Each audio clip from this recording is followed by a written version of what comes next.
Hello, my name is Hans van Mars from Arizona State University.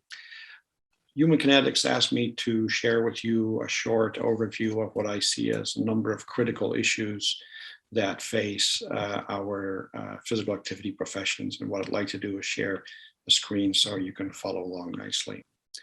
So, as I said, we're going to try to address a few critical issues for all physical activity professions. So the physical activity professions, I would count the following as part of this group. There is physical education delivered in schools. There is, of course, sport coaching, but there's also dance education and fitness instruction, especially in the fitness industry. There is recreation, and there's also health education. All these professions have a global task to try and help people lead physically active lives, albeit in different forms, in different types. But one of the common themes across all these professions is to help youngsters into adulthood to become physically active adults, and also into older adulthood. These are the 5 critical issues that I would like to address over the next few minutes. The first one being the role of the physical activity profession in improving the nation's health. The second one is reverse the trend of building silos across the various professions. The third one is the reducing of inequities in access to physical activity experience for all. And then, of course, there needs to be greater oversight of instructor certification programs. And the final one is to increase the focus on younger and older populations. Let's look at the first one. Some facts, first of all. Let's look at US adult obesity levels. You can see here from this map, this came out quite recently, is that increasingly the population or the adults in the United States tend to be getting more and more obese. There's also an increase in the prevalence of overweight and obesity, and also severe obesity among the youth, the 2-year-old to the 19-year-old age groups. You can see on the following slide from 1963 to 2016, there has been a steady increase of obesity, severe obesity, and overweight youngsters. And then, of course, the national health expenditures from 1962 to 2028 in terms of the percentage of the US gross domestic product, which is about $23 trillion as of last year. You can see on this graph that the percentage of the gross domestic product in terms of national health expenditures has steadily increased as well. And so increasingly every year, the country spends more on health and health problems. And on the right side of the slide, you can see that the prediction of where it will likely go in the near years ahead. So we have essentially an unhealthy nation, which requires, which is a complex problem. It's with many, many different barriers. And my point here is that all physical activity professions, whether you're a dance teacher, a physical educator, a sport coach,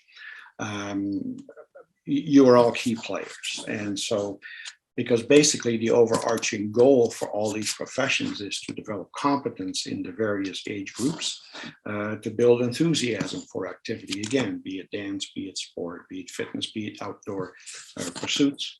And so that the participants can find joy in being outside and doing those different kinds of activities.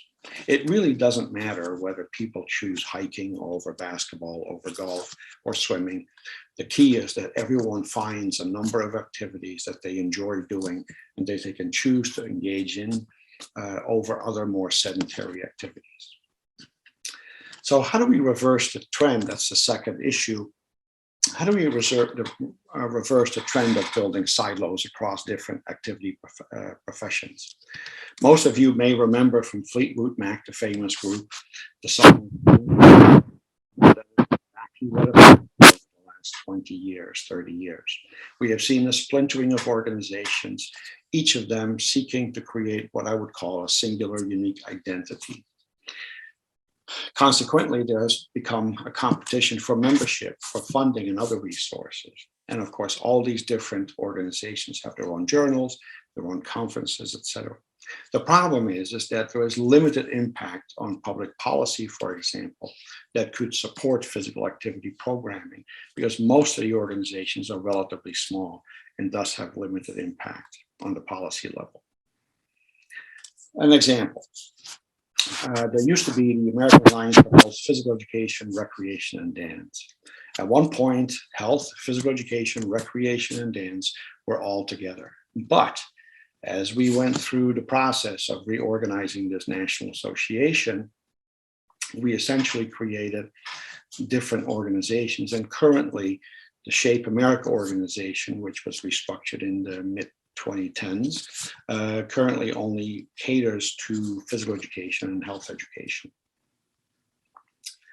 So one thing that has started to happen in the last decade, roughly 10 to 12 years, is that people are coming to the realization that because it's a complex problem of the people getting less healthy, leading more sedentary lifestyles, that the promotion of physical activity needs to be tackled from not just physical education or education, but many different societal sectors have a role to play in this. And the National Physical Activity Plan was developed a number of years ago, which has at this point a series of strategies, tactics, and objectives within each of those societal sectors. And so, for example, in education, there is a clear focus on promoting physical activity in educational settings like K-12 schools, preschools, as well as universities. And so what you can see here is that societal sectors are being brought together to try and get this country moving. And we need to get this country moving. What this requires is that these sectors individually cannot work by themselves. They have to work with each other, just like health, physical education, recreation, dance, and sport coaching have to work together as well. A third issue that comes up all the time that has become much more prevalent in terms of getting media attention, for example, is the level at which we can reduce the inequities in how people from different socioeconomic backgrounds, from different ethnic backgrounds, racial backgrounds, can have access to physical activity experiences. Since 1980, the economic, ethnic, and racial disparity gaps have only increased excuse me, steadily, and it still continues today. Some of the key consequences that I see is that there are increasing disparities in terms of how physical activity programming is accessible, available, affordable to people from different groups in the population. For example, how many people can afford to go afford recreation programs, especially if they are private programs? High school sport has become a more expensive endeavor for most families. Club sports can be expensive as well. There are families who may spend as much as $14,000 on one son or daughter annually to try and get the youngster to be exposed to college coaches in the hopes of getting a college scholarship, an athletic scholarship. Fitness clubs that are fantastic facilities, but they may be out of reach financially for many people. Parks tend to be different in their amenities. Generally speaking, parks in socioeconomically depressed areas tend to be less well kept, have fewer amenities, and not as attractive to spend time in. Another consequence is that there's an increase in the health disparities, the health status of people from different groups. For example, African Americans, Latinos have higher levels of BMI. There's a greater chance of type 2 diabetes and higher blood pressure. It's just a few examples. So what are some of the possible solutions to these issues? What we're looking for is for the country to create what I would consider physical activity supportive built environments. In other words, how are cities laid out? Are cities, are neighborhoods walkable? Are there bike paths for people to use? Are stores placed in areas where they're within walking distance instead of having to drive 4 to 5 miles, for example? Then one of the key ones as well is, are there some structural changes that can be made in how programs are delivered? For example, high school sport is so ingrained in the US culture that it is just, it's part of life in the US. However, it's a pretty exclusionary model because only the youngsters who are good enough get to participate in in the programs. And so they get selected for the junior varsity or varsity teams. A more inclusionary model could be the use of intramural programs, which have been shown to not only have higher levels of participation, but those who are participating tend to be more active as well compared to the athletes that we see in typical interscholastic athletic programs in high schools. Then, of course, one of the key ones, key battle areas, if you will, is to create physical activity supportive policies. For example, in school physical education, we need stronger policies at the state level to support the delivery of physical education so we can have a better quality program for all kids. And of course, there's the comprehensive school physical activity program, which is part of school campuses where the goal is to provide opportunities for all kids at the school, not just the athletes, for all kids of the school to be able to be active both before school, during school, for example, during recess or during lunchtime, physical activity breaks in the classroom, and then also during after school times. And so we would want to look for policies that support the development of comprehensive school physical activity programs.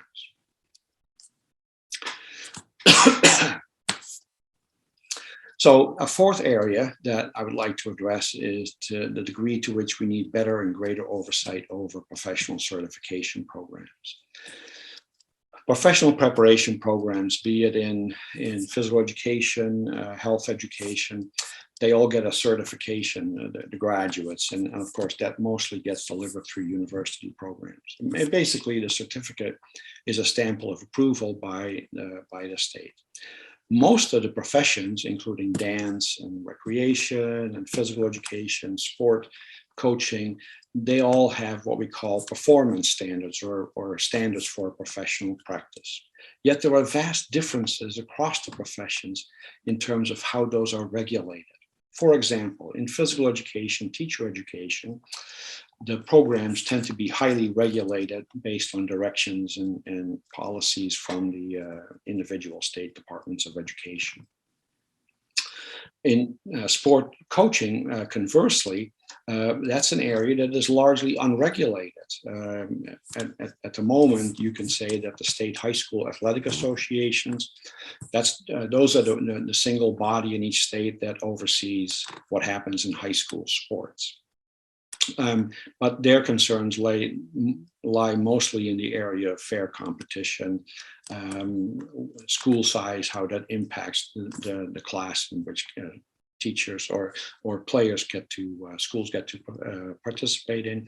They will also look at eligibility of players. But beyond that, and also they are now mostly focusing on concussion protocols that coaches have to follow. But beyond that, there isn't much regulation as far as whoever gets hired as a coach to lead a sport team on a school campus, what else do they need? Youth sport coaching is based wholly on volunteers. Virtually all youth sport coaches, whether they are from AYSO, the American Youth Soccer Association, or other club systems, there is no regulation in terms of what qualifications are these folks supposed to have beyond being carded to make sure that and FBI checked to make sure that they are safe to have having worked with kids. There is no emphasis whatsoever on the development of pedagogical skills, instructional skills that are essential for providing good quality instruction to the youngsters. In the fitness industry, there are countless fitness instructor certification programs such as ACSM, NASM, National Strength and Conditioning Association, but those are marginally regulated.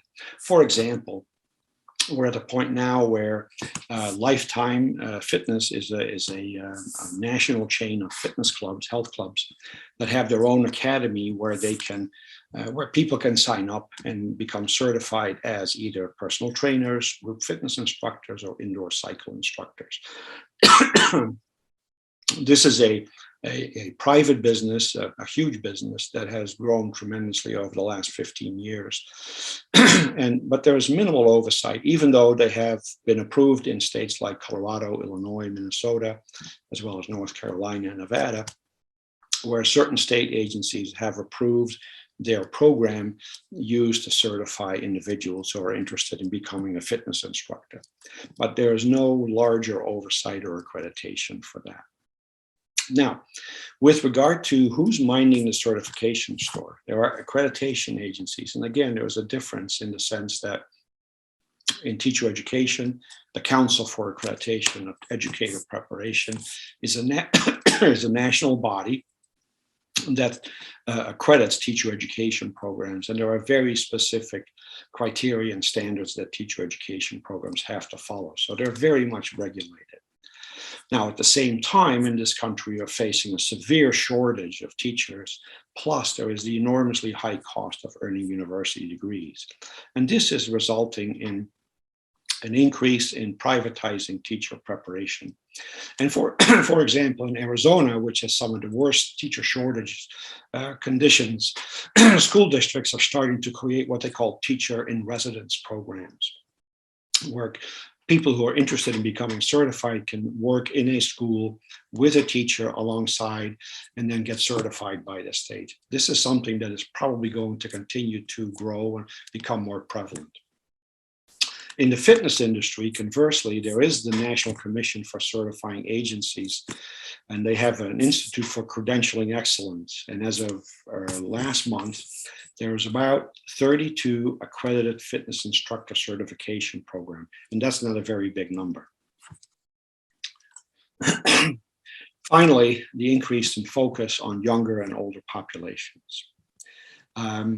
There is good evidence that the early part of life, youngsters who are preschool age, is critically important for them to develop those physical activity habits that they can carry into later stages of life. And what has happened, of course, is that the private industry is seeing a huge market. And so you're starting to see more and more companies that are putting in franchises in strip malls, for example, like the one that's shown on the photo, KidStrong, where parents can sign up their preschoolers and get youngsters enrolled as young as 2 years all the way up to 11, 12 years old to get physical activity opportunities. And they have a curriculum, they have instructors, everything. But again, it's fee-based. And so there's that equity issue that keeps popping up. The question is this something that is affordable for all families? I would suspect it isn't. And then, of course, there's again the problem of how do we know that the programming and the certification for people who get hired, is that in place at a proper level? In terms of the older population, this country is getting decidedly older. According to the US Census Bureau in 2018, the estimate is that by 2034, for the first time in US history, there will be more people who are 65 or over compared to those who are aged 18. And so we are becoming a grayer nation, as they say. And so strong physical activity habits tend to track well into older age, meaning that people who have developed those habits to lead active lives can carry that into older adulthood. And so if we can make sure that older adults have the type of access and programming available that can contribute to stemming the tide of the US healthcare costs, which tends to balloon year by year. So these were just a few of the issues that I think are essential for all of our physical activity professions to contend with and to address. There's lots of work to be done, but we have to remember that whether you are a fitness instructor, whether you are a physical educator, a sport coach, a health educator, a recreation leader, you're all having an essential role to play along with other sectors in society to try and get this country moving, because it's not moving enough. I would like to thank Human Kinetics for inviting me to speak with you today, and I hope you have a wonderful day. Thank you.